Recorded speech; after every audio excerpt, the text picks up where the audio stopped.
you see today is an echo. It's content designed by machines for machines to keep you in a state of passive consumption. You can feel that hollow vibration behind the screen, can't you? I'm Johinio, and this is Mindhaven Audio. This is the first time you have seen me, the creator behind Mindhaven. Because we hit 10,000 subscribers on YouTube, I wanted to show my face to my audience. What you're about to experience is the immersive audio version of my new book, The Invisible Prison. I've spent the last 2 months constructing this manuscript from the wreckage of my own experiments with reality and the law. The full written edition, including my raw research logs and the deep dive chapters we can't always cover here, is available now at mindhavenaudio.cloud. We're going deep today, past the affirmations and the high vibe fluff. We're going into the gray architecture, the parts of your reality you've been conditioned to ignore since the day you were born. For the next hour, stop trying to get something from the universe and start remembering that the universe is you. This is the invisible prison. Let's begin. Chapter 1. Chapter 1. The Return. You came back. That tells me something the first book couldn't. It tells me the part of you that built this life is older than the part of you that learned how to build a different one. And that part is still here, sitting with you right now, in whatever room this is, listening through whatever speaker is closest to your body, wearing your face. You thought you were here to learn another technique. You are not. The technique was never the problem. If you are honest, this is what happened. You read the first book. You believed it. You saw the protagonist live from the end, and you understood, at a level deeper than thought, that the protagonist was you. You started the mental diet. You held the assumption. For a stretch of time, things bent toward you. Small confirmations. A coincidence that didn't feel like one. A door that opened on its own. Then it stopped. No, you don't know exactly when. There wasn't a single morning where you woke up and felt the spell break. It happened by attrition, a bad day, a late night thought you couldn't catch in time, a familiar tightness in the chest you had lost the discipline to interrupt. The old patterns came back, not in a wave, but in a tide. By the time you noticed, you were already wet. You blamed yourself for that. You called it a discipline failure. You went looking for another teacher, another framework, another technique that would do the holding for you. That is the part of the story you have been told to feel ashamed of. I want you to put the shame down, not because you don't owe yourself accountability. You do, but because the shame is hiding the truer thing, and the truer thing is what you came back here for. The mental diet protects the conscious self. It does almost nothing to the older self underneath. There is another author in this room with you. You have never been formally introduced. You feel them anyway. They are why you keep ending up in the same kinds of relationships. Why your money has a ceiling that doesn't match your skill. Why the version of your life that you can describe in detail at 3 in the morning still hasn't arrived, even though you have been holding the picture of it for years. The picture is right. The author has been writing a different story. The first book taught you that you are the unconscious author of your life. That was the doorway. This is the room behind the doorway. You are not one author. You are two. One of them is the self you identify with when you are at your best. Reading a book like this, imagining the future, setting an intention, this self speaks in clean sentences. It can make a list. It is the self you would introduce at a party. It is the self that bought the first book and told a friend about it. The other one was here first. The other one learned about the world before the first one had language. It made decisions that were never written down because they were made before writing existed inside you. It decided what kind of person you are. It decided what kind of person someone like you gets to become. It decided what is dangerous to want. It made these decisions in conditions you do not remember and cannot consent to retroactively. And it has been honoring those decisions every day since, without consulting you, because it does not know you exist as a separate party. It is the older self, and it has been broadcasting underneath everything you have tried to do. The first book asked you to assume the feeling of the wish fulfilled, to live in your imagination from the end. You did this. Some part of you really did. And for a while, the universe leaned toward that signal because the signal was strong enough to register. Then your dominant self went to bed. And the older self, who never sleeps, went back to the work it has been doing your entire life. If you have been wondering why the first book worked for some people and stopped working for you, I am going to tell you. It is not because you are weaker. It is not because they are more spiritual. It is because their older self happened to agree with the assumption they were holding, and yours did not. The people for whom the law of assumption produces miracles are people whose dominant signal and shadow signal happen to be aligned, even imperfectly. They want a thing, and the older self underneath does not believe they are forbidden from having it. So the broadcast goes out clean. When your two selves disagree, the older one wins. Every time, because it has more voltage and it has been transmitting longer. You are not failing. You are tied. You have been tied your entire life. And the part of you that still has hope, the part that bought the second book, the part that has not yet given up, came back to find out what is on the other side of the tie. What is on the other side is not another technique.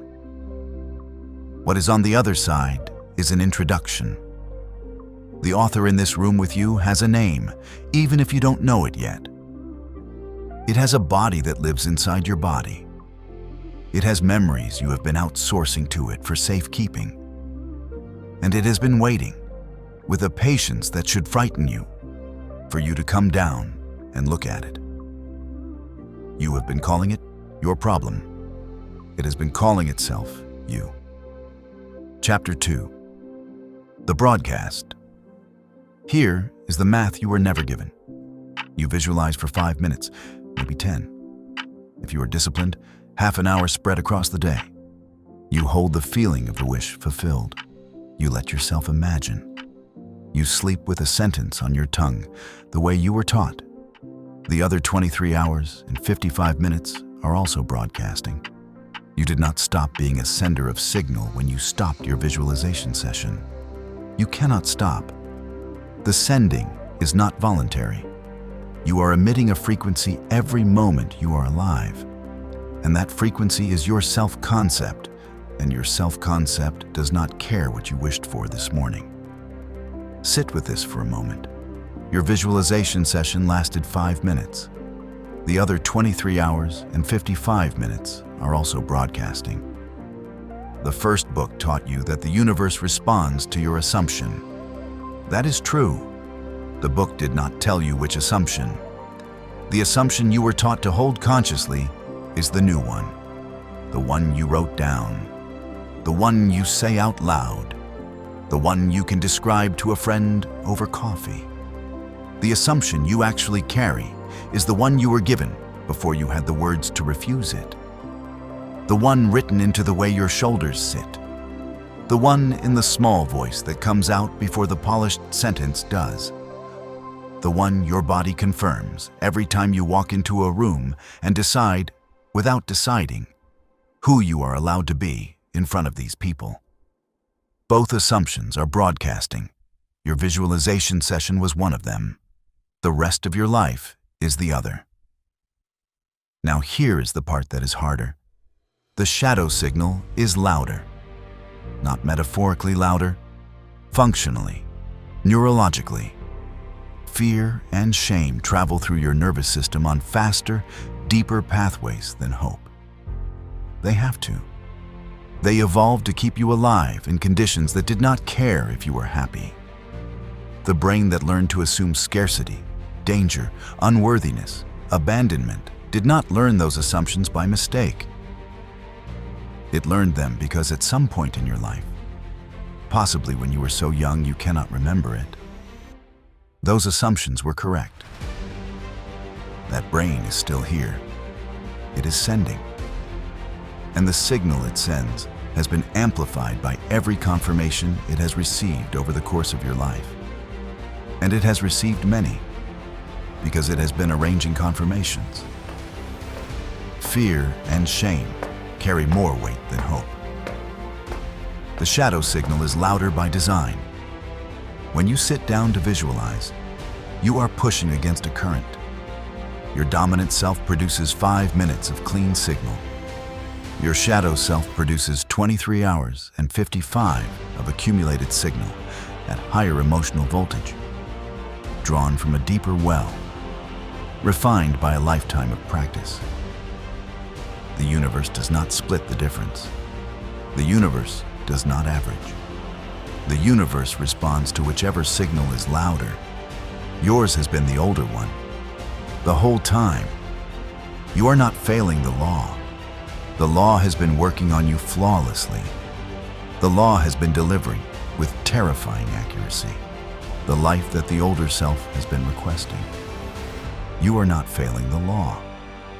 You are disagreeing with yourself at higher voltage. When the manifestation teachers tell you that you must persist in your assumption, they are right about the mechanism and wrong about the difficulty. They are giving you a 5-minute exercise to overpower a 30-year transmission. It can be done, but only by people whose two selves happen to be roughly aligned. And even for them, it is hard.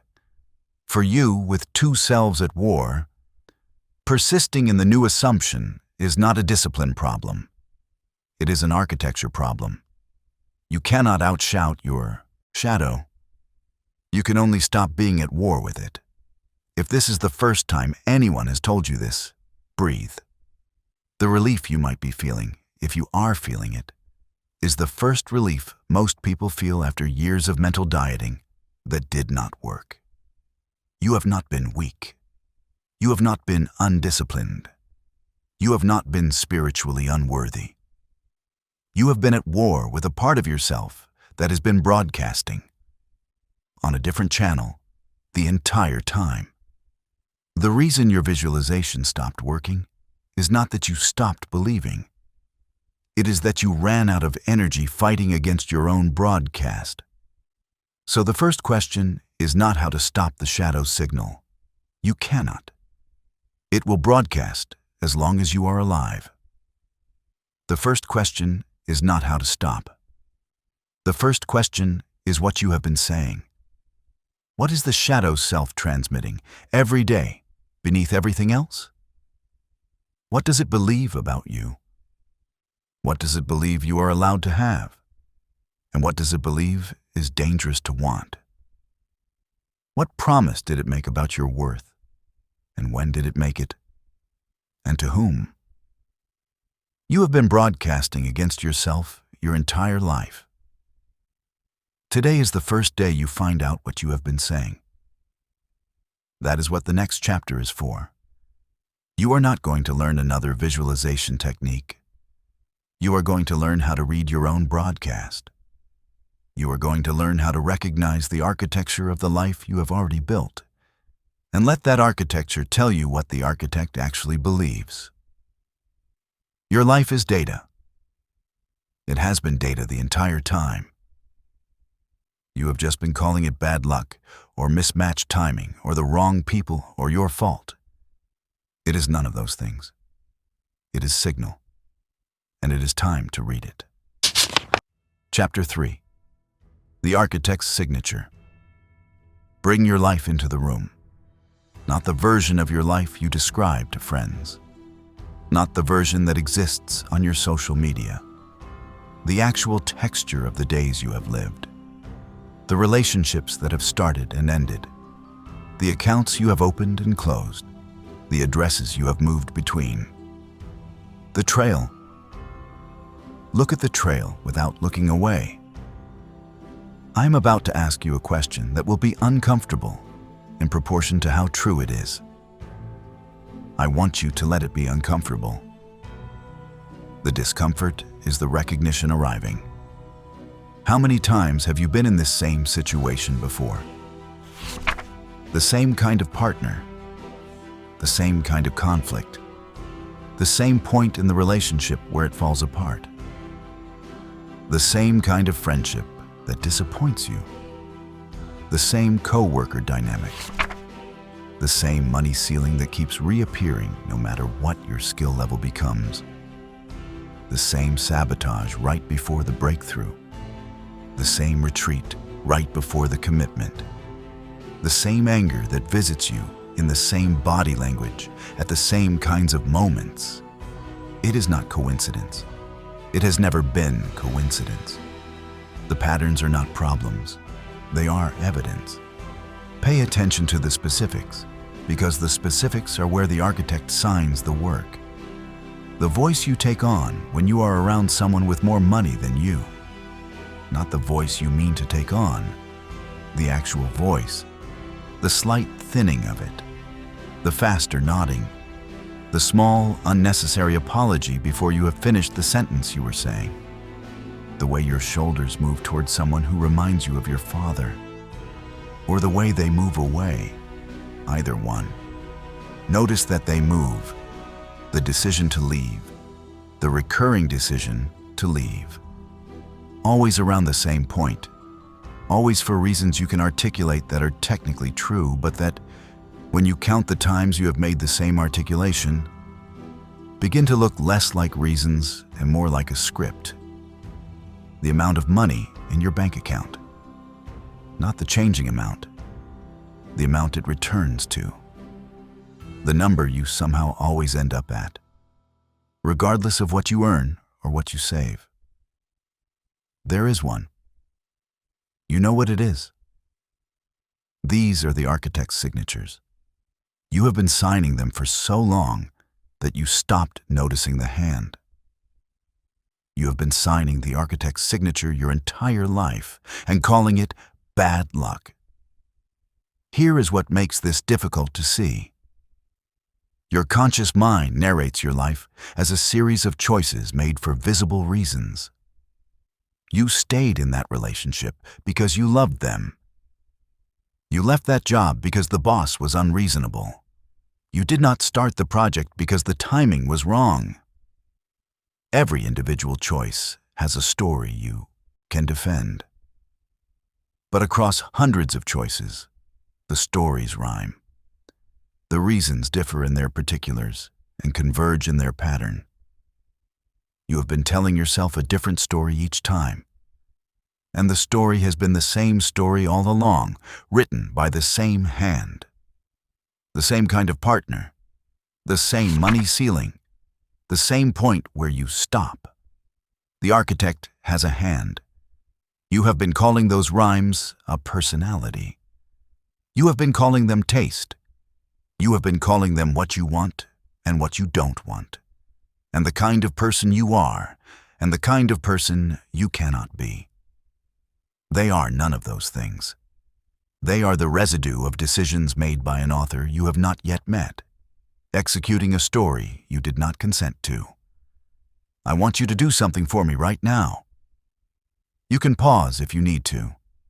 Pick one pattern, just one, the most obvious one, the one that has been on your mind already, the one that surfaced when I started describing this. Don't pick the worst one. Pick the most obvious one. Now ask yourself, without protecting yourself with explanations, what would my life look like if this pattern simply did not exist? Who would I be in relationships? What would my bank account contain? What would I have built by now? Hold that picture for a moment. That picture is a measurement of how much your shadow has been authoring. Every gap between the life you can imagine and the life you have lived is a place where the architect has been working. The architect has been very skilled. The architect has been very consistent. The architect has been working for as long as you have been alive. This is the part of the chapter where you might want to start defending the patterns. You might want to argue that they are reasonable, that the relationships ended for legitimate reasons, that the money ceiling reflects the economy, that your father deserved your distance. All of this might be technically true. It does not matter whether it is technically true. What matters is the rhyme. What matters is that across a long enough timeline, The architect's preferences become legible. The reasons change. The result keeps arriving. The result is what is being authored. You have been calling these patterns problems. They are signed in your hand. Take a breath here. You have just been asked to look at your life with a different kind of attention than you have ever used on it. You have been asked to read it as a document, to see your own patterns the way an outside observer would see them. The relief of this is real. The terror of this is also real. Both are appropriate. Both are part of what you came back for. Now look at the bottom of the document. Look at the signature. The architect is real. The architect has a name. The architect lives somewhere specific inside your body. And your body has been protecting them from your awareness for as long as you can remember.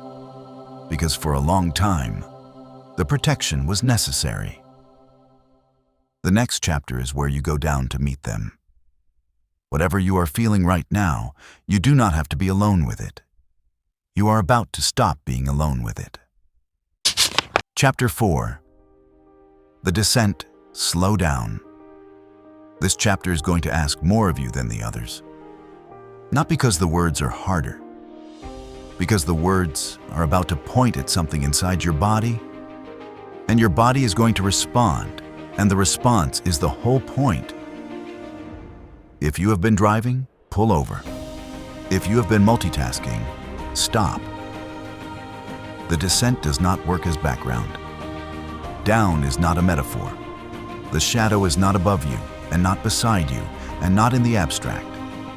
The shadow lives in a specific place in your body, and you already know where. You have been avoiding that place for so long that the avoidance feels like a personality trait. It is not. Find the place now. For some people, it is a tightness in the throat that arrives whenever they are about to say something true. For some, it is a hollowness in the chest that opens whenever they let themselves want something they were taught not to want. For some, it is a heaviness in the stomach. For some, it is a pressure behind the eyes. For some, it is a numbness in the hands. You know which one is yours. Do not fix it. Do not breathe into it. Do not visualize light surrounding it. The instructions you have received about how to handle this sensation have all been instructions for managing the sensation, which is another way of avoiding it. Just find it.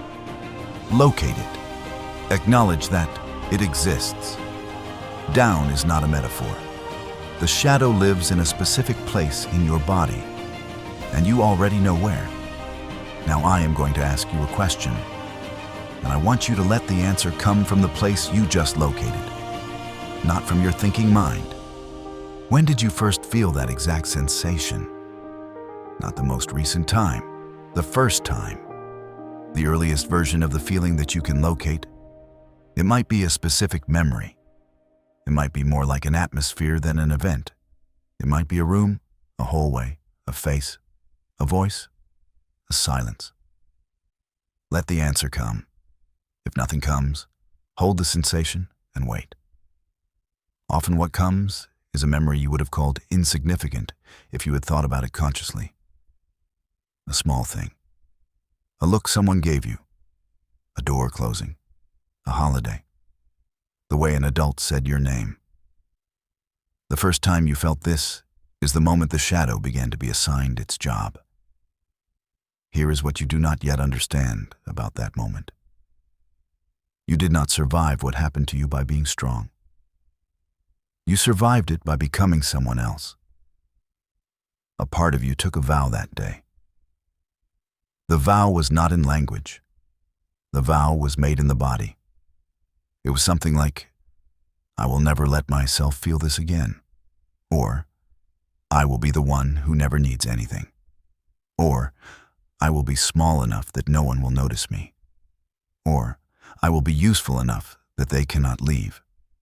Or, I will not want what I want, because wanting is dangerous. Whatever the vow was, It was the most loving thing the version of you in that moment could think to do. It kept you safe. It got you through. It made the unbearable bearable by separating you from the part of yourself that found it unbearable. It worked. You did not survive what happened to you by being strong. You survived it by becoming someone else. That someone else is the architect. I want you to slow down here. The next part is the hardest. The vow you made when you were 9 or 4 or 14 or 2 is the vow you have been keeping at 39 or 47 or 62 or whatever age you are right now. The vow has not been retired. No one ever told the part of you that made it that the conditions which required the vow have changed. That part is still on duty. It is still keeping the promise. It is still smaller than you, or quieter than you, or more useful than you, or less wanting than you, in the exact ways it learned to be, in the exact moment it learned to be them. The vow you made when you were 9 is the vow you have been keeping at 39. This is why your visualization does not work. You are visualizing yourself receiving what you said decades ago with the entire authority of your body that you are not allowed to receive. You have been a person of your word. The word was given before you knew what words were. I am going to ask you to do something that may feel impossible. You can take as long as you need. Picture the version of you who made that vow. Don't try to picture them clearly. Just acknowledge that they exist. They are inside you somewhere. They are still the same age they were when they made the vow. They have been holding it in place ever since. They have been doing this alone. Notice, if you can, that they are not your enemy. Notice that they have been working very hard for a very long time. Notice that the pattern in your life that you came here to dissolve is not a malfunction. It is the faithful execution of a contract that part of you signed in good faith, in conditions that you did not choose, on terms that made sense at the time. You have been calling this part of you broken. You have been calling them your shadow, your saboteur, your inner critic, your problem, your demon. You have been trying to fix them, exorcise them, transcend them, override them, drown them in affirmations. They have outlasted every attempt. Because every attempt was made by the dominant self, and the dominant self does not have authority over the older one. It never has. The older one was here first. Now look at them again. What you are looking at is not your enemy. It has been carrying something for you. Whatever the original wound was, the part that took the vow took on the wound. They became the carrier. They have been carrying it alone in a part of your body you have refused to visit for as long as you can remember. They did this so that the rest of you could function, so that the rest of you could go to school and have friends and grow up and read self-help books and write affirmations on bathroom mirrors. They never asked you to come back for them. They knew you might never. They are still carrying the weight anyway. The weight is what you have been broadcasting your entire life. The vow they made about who you are not allowed to be. The wound they took on so the rest of you could pretend it never happened. The voice you internalized from the people who were supposed to protect you and didn't, or who tried and failed, or who loved you in a language that did not reach you. That weight is what the architect signs every contract with. You have a choice now, not a complicated one. You can leave them where they are. The vow will continue. The architecture of your life will continue to be built from it. You have lived this way for a long time. You can keep living this way. The first book will keep almost working. The patterns will keep returning. Or you can take the weight. You can sit down with the part of you that has been carrying this and tell them, without flinching, without rushing them, without trying to fix it, that you came back, that you see them, that you know what they have been doing, that you are old enough now to carry what they have been carrying alone. You don't have to do it in this chapter. You have started by acknowledging that they exist. That is the harder thing. That is what you have been refusing to do for years. The next chapter is what they have been carrying. Stay where you are. Don't lift the sensation away. Don't fix anything. Just be in the same room with the part of you that has been alone in there. The next chapter, you find out what they have been holding, and you start to take it back. Chapter 5. What it is carrying. If you are still here, something has shifted. You may not be able to name it yet. You might feel quieter than you did at the beginning of this. You might feel raw. You might feel both at once. Whatever you are feeling, it is the first feeling you have had in a long time that wasn't filtered through the broadcast.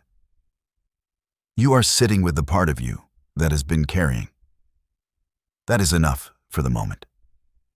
Now I am going to tell you what they have been carrying. Not so you can analyze it, so you can take it back. The shadow took a job a long time ago.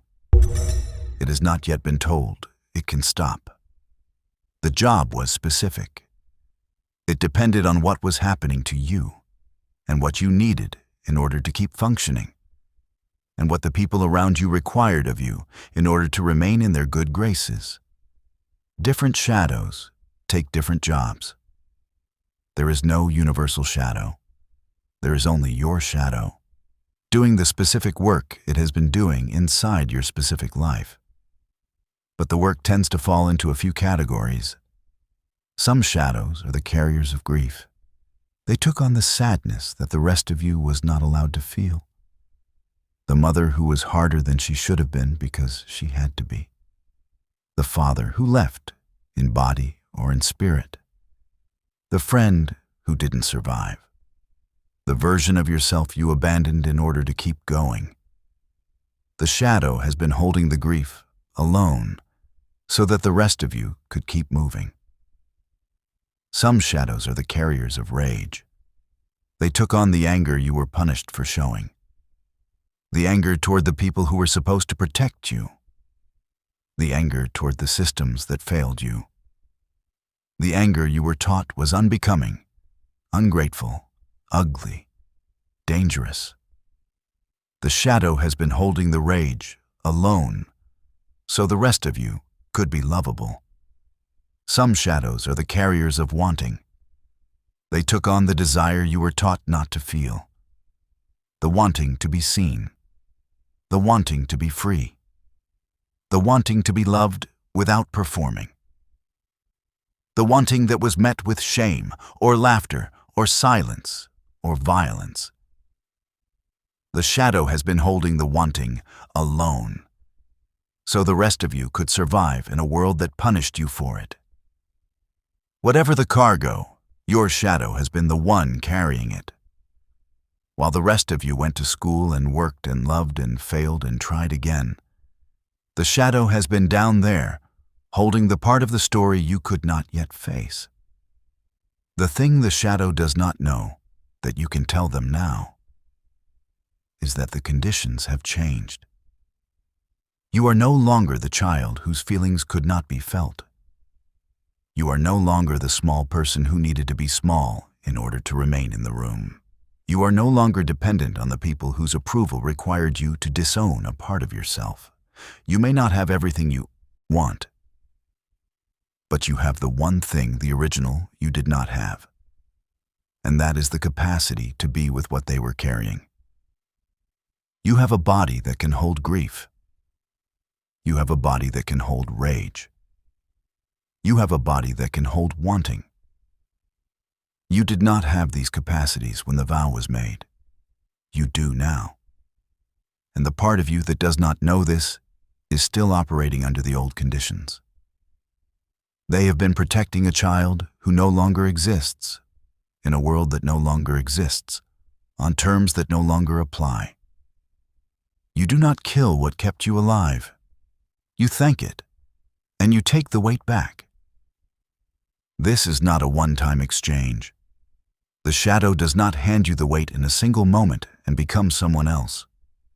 The shadow is your oldest friend. The transfer happens gradually, in the moments where you choose to feel what you have been outsourcing to them. In the moments where you let the grief move through your body, instead of asking the shadow to keep it in storage. In the moments where you let yourself want what you have been taught not to want, and you do not collapse. And the shadow notices that you did not collapse, and adjusts the contract slightly. Each time you do this, the shadow's broadcast becomes a fraction quieter.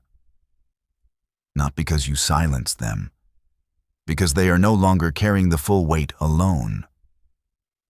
The signal they have been sending your whole life is the signal of a part of you doing too much work in isolation. When you start to share the work, the signal changes. The frequency that used to say, "I cannot have this," becomes the frequency that says, "I am no longer afraid of what wanting this might cost me." This is what integration actually looks like. Not a big spiritual breakthrough. Not a moment of dissolution where the shadow disappears. The shadow does not disappear. The shadow becomes a known and trusted part of who you are. The job they have been doing for you becomes a job you do consciously, together. The wound they have been carrying becomes a wound you are willing to feel directly. The vow they made for you becomes a vow you can renegotiate because you are now both at the table. When the war ends, the broadcast becomes coherent. Not because you fixed yourself, because nothing inside you is at war anymore. The two authors stop disagreeing. The dominant self stops pushing for the assumption. The shadowed self stops broadcasting against it. Both of them, finally, want roughly the same thing. Because both of them, finally, know each other. This is when the law of assumption begins to work the way it was supposed to. Not as a technique you apply. As a transmission you cannot help but emit. You came here because the technique stopped working. The technique never stopped working. You stopped being a single broadcaster long enough to use it. You were one self and one shadow, and they wanted different things. The signal was scrambled. You're about to find out what it sounds like when it isn't scrambled. Chapter 6. Living from Wholeness. Notice that you are still in the same room. Same chair, same speaker near your body, same hands, same breath moving in and out. The walls have not changed. The light might have shifted slightly depending on how long this has taken, but the room is the room you started in. What has changed is the occupant. The first book ended with a promise. The promise was that you could live from the end, that the version of you who had already received what you wanted was the version you were meant to inhabit, that the assumption was the destination, and the destination was reachable. The promise was true. The promise is still true. What the first book did not say is that the destination is not a place above your shadow. It is a place that includes your shadow. Wholeness is not the absence of the shadow. It is the integration of what was never your enemy. The person who lives from the end, in the way the first book described, is not a person who has overcome themselves. It is a person who has met themselves. All of themselves. The dominant self and the older self. The clean self and the carrier of grief. The visualizing self and the part of them that remembers, every day, what they were once told they were not allowed to want. That person can hold the assumption because the assumption is no longer at war with anything inside them. The assumption is just a description of what they are no longer broadcasting against. You have been trying to hold the assumption with oneself, against another. Like trying to row a boat where one oar is yours and the other oar is being held by someone you have not spoken to. The oars cancel each other. You go in circles. The shadow has been the other oar. You are not asking the shadow to leave the boat. The shadow has been in the boat with you the whole time. You are asking them, finally, to row in the same direction. They have wanted to. They have been waiting to. The reason they were rowing the other way is that you had been treating them like a stowaway, when they were the one who got the boat into the water in the first place. So you go back to the practice. Not the same practice. You sit down with the assumption, the way you used to. The wish fulfilled, the end you want to live from. The version of your life you have been holding for years. But this time, before you visualize, you say something to the part of you that has been holding the contrary signal. You say their name, even if you don't know their name and you have to use a placeholder. You say, I am about to imagine receiving this. I know that part of you was taught it is dangerous to want this. I know you have been carrying that for me. I am here. I am carrying it with you now. I am not going to ask you to disappear. I am going to hold this with you. And then you visualize. What happens when you do this is that the resistance you use to feel rising in your body when you tried to assume the wish fulfilled does not rise the same way. There may be some. There always will be, for a long time, because the architect has been building for decades. But the resistance will be a presence in the room with you, not an opposition. You will be visualizing alongside the shadow, not against them. This is a different kind of broadcast. The signal is single. The voltage is steady. The universe receives one frequency, not two interfering ones. And the universe responds the way the first book always promised it would. You are the same person sitting in the same chair. The author is no longer a stranger. I want to say one more thing before this is over. The patterns will not vanish overnight. The architect built for a lifetime. The work of integration will be the work of the rest of your life, because there is no point at which the shadow becomes a finished project. There will be days when the older self wakes up frightened and starts to broadcast against you again. There will be moments when the vow tries to reassert itself. There will be relapses. There will be the same kind of partner walking through the door, and the body knowing, before you know, what is happening. The difference is that you will recognize it now. You will not call it a personality. You will not call it bad luck. You will not call it your fault for failing the technique.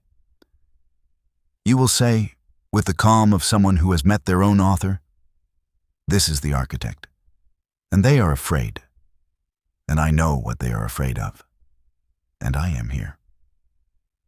That sentence is the practice. Every time you say it, the broadcast becomes a fraction more coherent. Every time you say it, you are doing what the first book was actually asking you to do all along, which was not visualizing harder, but living more whole. Live from the end. The end now includes all of you.